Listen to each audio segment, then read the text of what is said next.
Hello everyone and welcome back to another AFK journey video. In this video we have a very exciting one because we're going to be looking at the top 1 team for all 8 of the different Dream Realm bosses now that Harak and Sonya have been out for long enough to figure out the overall best teams, including the best magic charms. We're going to go through them right now and we're going to keep a scoreboard of the number of times a hero is used across all of these 8 different top teams. Okay, so the first team we're going to look at is Orson, which is today's Dream Realm boss. The formation is here, main Festo in front of Shakira and Illusion in the corner. So with this boss, it is about having Orson walk up towards your team so that the blue aura of Smokey is able to hit the boss and deal the high HP per second damage. The interesting thing was, for a while, Harak was considered the best option for Orson, but after getting the optimal magic charms, especially on Shakir, this team is doing better than the Harak team, but they're really close. So you have to keep that in mind, that Harak is a good option for this boss, but is right now in the second best team. Elsa is really important for this boss because she's going to reduce the fury stacks of the boss, and that is going to cause him to have less damage reduction so that your team can deal more damage to him. But the thing is, HP per second damage dealers like Ludovic and the Vicious Sting of Festo, that damage cannot be reduced by the Fury of the boss. However, the other forms of damage and even the other parts of damage on these other heroes is going to be reduced, and so Elsa is the best hero at reducing the fury of the boss, and also she deals a lot of damage too. The interesting thing about this team is that you're going to want to have a broken set on Elsa, like basically, or people call it a rainbow set, not completing any of the magic charm set. Maybe if you got Bloodlust just for the attack would be fine, but basically giving her haste makes this team worse on average. So that was 93 billion with that team. Okay, now we're going to go for the Crystal Beetle, which comes after Orson. Here is the formation. We have main Festo in front of Illusion and Smokey Shakir off in the corner. Again, this team is going to have the Crystal Beetle run up to your team because then that allows Shakir to get an optimal positioning. So you're going to notice that basically Shakir is not using many of the top boss teams, but he's using both Crystal Beetle and Orson, and part of the reason for that is because you can make the boss run towards your team, and that way he can buff up everyone on your team, even including your supports, and that will power up the value of his attack buff because they're going to be more members within his Lupine's aura, and it will also give high damage to the Ludovic and the Smokey. Again, the same supports are going to be used. Smokey and Mikola in this team. Festo is also being used as a damage dealer, HP per second damage dealer. And the other thing that you just have to keep in mind is both him and his Illusion, they count as allies, and so they're both going to be considered to be buffed up by Shakir's Lupine's aura, and that is also going to increase the value of the attack buff from Shakir. So this is the team. Look at that. Ludovic's damage over 47 billion, and it's all thanks to the Shakir attack buff that he's being provided, and also the Greatsword spell, because the Greatsword spell gives you the most attack of any artifact. Okay, moving on to Lone Gaze. So we have Lone Gaze formation here. Main Festo in front of Harak and Illusion up in the front so that the Illusion gets devoured first. Rainier is being used here to position swap the Smokey, and Harak, this is the first time we're seeing Harak so far, but we're going to see much more of him as well.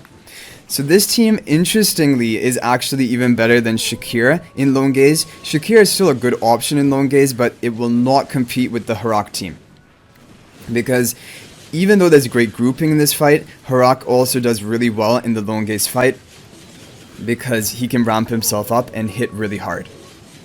Okay. So first, Devour is going to be the Festo Illusion, followed by Mikola, then followed by Rainier, as you see here, and then finally devouring the Festo Illusion is optimal, and that is basically the perfect run you can get. Resonating spell on the Harak, because he's your hyper carry, and that's the interesting thing. When you have a hyper carry, they're going to have resonating spell. Greatsword spell was the best for Crystal Beetle and for Orson. It was just to give the attack stats to the entire team. Okay, yeah, Harak did the most damage, but Festo and Smokey both did a lot as well. And Rainier is still in the best team. So even though Rainier has been replaced in some of the top performing teams, he still is a good contributor to a lot of the top teams, even in Endless bosses. And in pre-Endless, that's actually the time when Rainier is the best. So Festo in front of the Shakir to give him the energy generation, Illusion up in the front.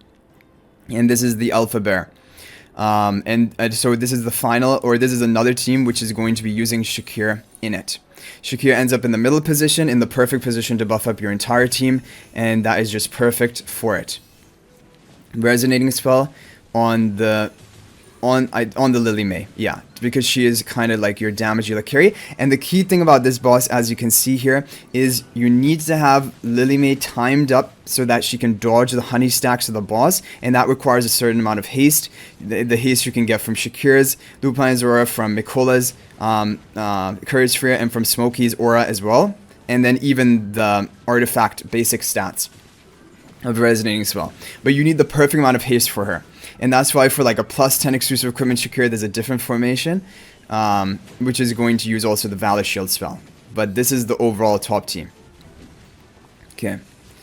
And again, using Fresto, again using Mikola, again using Smokey. That is a common trend you're going to notice by now. Fresto, Smokey, Mikola, these are some of the key heroes used in almost every of the top 8 Dream Realm teams. Okay, and here is the damage contribution. Let's move on to Skyclops.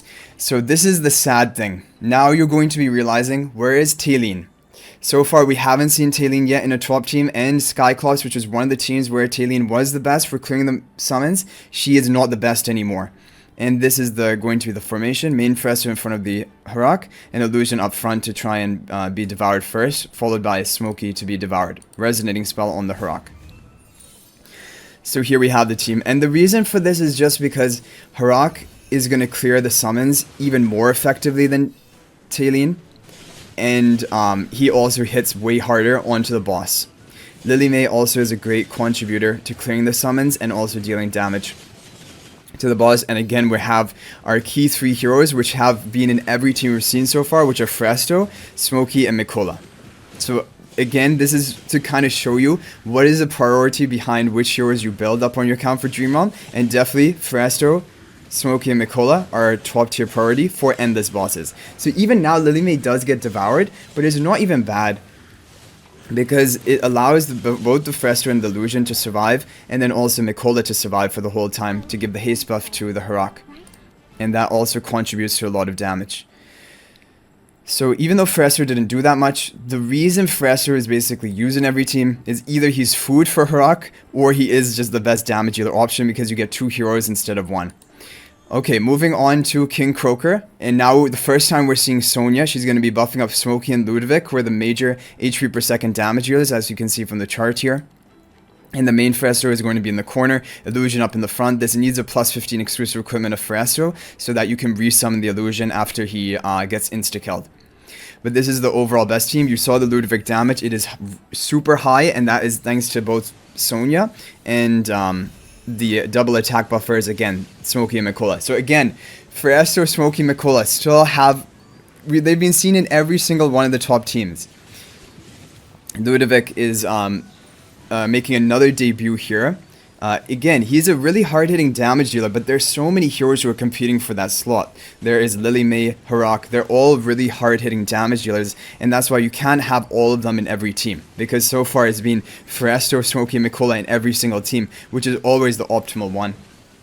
So Sonya dies pretty early in this fight, but she provides enough time. She's there for enough time to give the maximum attack buff to Ludovic and Smokey, and then the Fresto is just continuously deal damage for the whole fight, dealing over 19 billion damage. And even though Sonya died early, she also did contribute a lot of damage. Okay, now from this point on, let's go to Necrodraken, and now I'm going to talk about the best charms for all of the heroes, because we're still going to see some more. Necrodraken, the first time Smokey has been replaced. Smokey is not the top option for the Necrodraken team. Sonya will be buffing up the Fresto and the Harak. Croaker here as a debuffer, because even after he gets devoured, he's still gonna, those debuffs are gonna stick onto the boss, increasing physical damage from Sonya and Harak. Okay. So here we go. So the best charms here, Sonya wants the arcane charms. Croaker doesn't matter. Just give him any 3 mythic charms. And Fresto definitely wants mythic charms, but again, the set doesn't matter as much, but sorcery charms are considered the best. Harak needs the balance charms. Those are the best for him, for giving him the raw attack percent. Mikola wants anything that gives her skill power. Either arcane charms are the best, but sorcery charms are also good. So here Mikola gets devoured after the Fresto illusion. And then finally Croaker is going to get devoured as well. And then we have Sonya getting devoured right at the end, and the main Frestor survives for the whole time. And there we go, resonating spell on the Harak. Okay, one quick thing to mention, or we can mention it at the end. Yeah, okay, so that was Necrodraken. Now we're coming to the final team.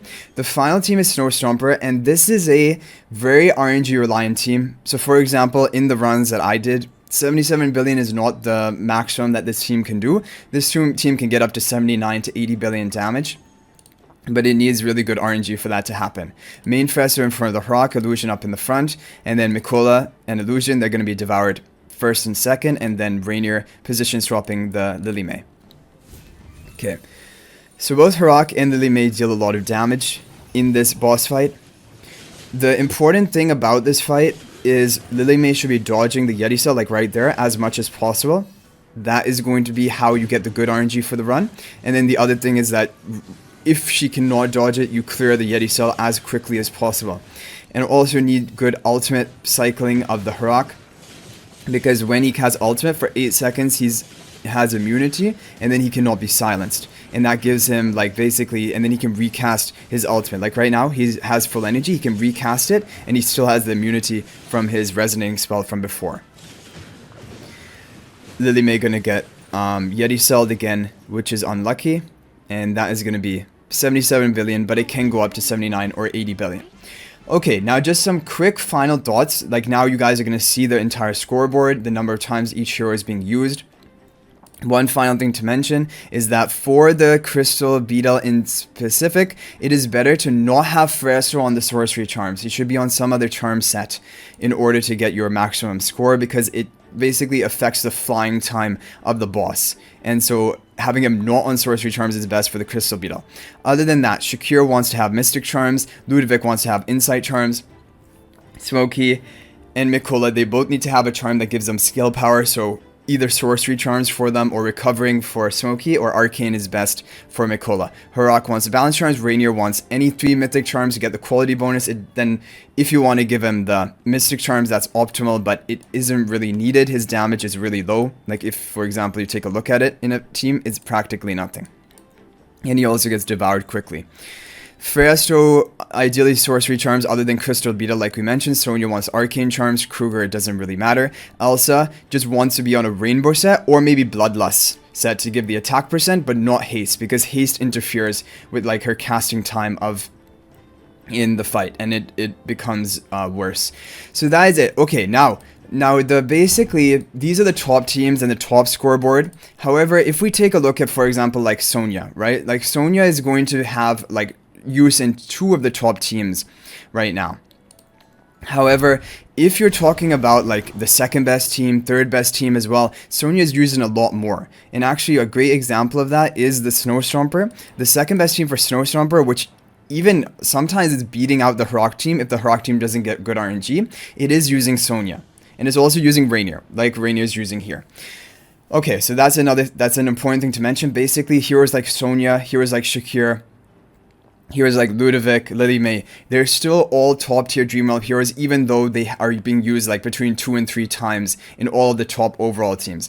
Harak is being used in 4 out of the 8 number 1 top teams, but again, for second best teams, he's using like 5 to 6 out of the 8 different bosses. So Harak is still a beast in Dream Realm. But really the interesting thing is, look at Frestor domination. In all of the 8 top teams, Frestor is the best hero to be running, and even in like second and third best teams, he's pretty much always the best. And Mikola is being used in 7 of the top teams. Smokey is being used in 6 of the top teams, just showing you how important these supports are for ramping up your damage. Mikola and Smokey both. Rainier is only used in 2 teams. However, keep in mind, if you're going to be running like second, third best teams, or maybe even after that, then Rainier can be used in more of them. But basically, for endless bosses, Rainier is not the greatest option, but pre-endless he is great, and I still expect him to be used in almost every boss pre-endless, and that is why Rainier to Mythic Plus is still a really solid hero to have on your account.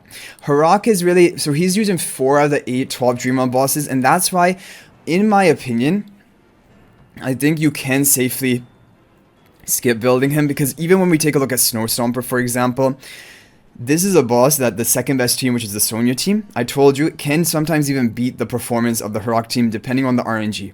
So again, Sonya can kind of basically give you a great Stomper team without Heroic. So Heroic is really only really a big upgrade for Necrodraken, Skyclops, and Lone Gaze. And even in Lone Gaze, there is a team, Shakir oriented team for Lone Gaze. So, but yeah, for these three teams, Heroic definitely is a top tier option. So that is just something to think about. But the thing is, because we're going to get 3 new Celestial Hypogenes next season, I'm sure at least one of them will probably shake up the Dream Realm meta. So if you save for that hero, I would think that is a good idea to do, rather than like maybe going for Heroic right now. But if you've already run for Heroic, that's fine as well. He still is a top tier Dream Realm hero. But Fresro is still the king of Dream Realm, and he has not been dethroned at all. So anyway, guys, I hope you enjoyed the video. Thank you for watching. That's going to be it for this one. I'll hopefully see you guys in the next one. And that is going to be it. And until then, everyone, peace out for now. And thank you for watching. And I hope you enjoyed this video.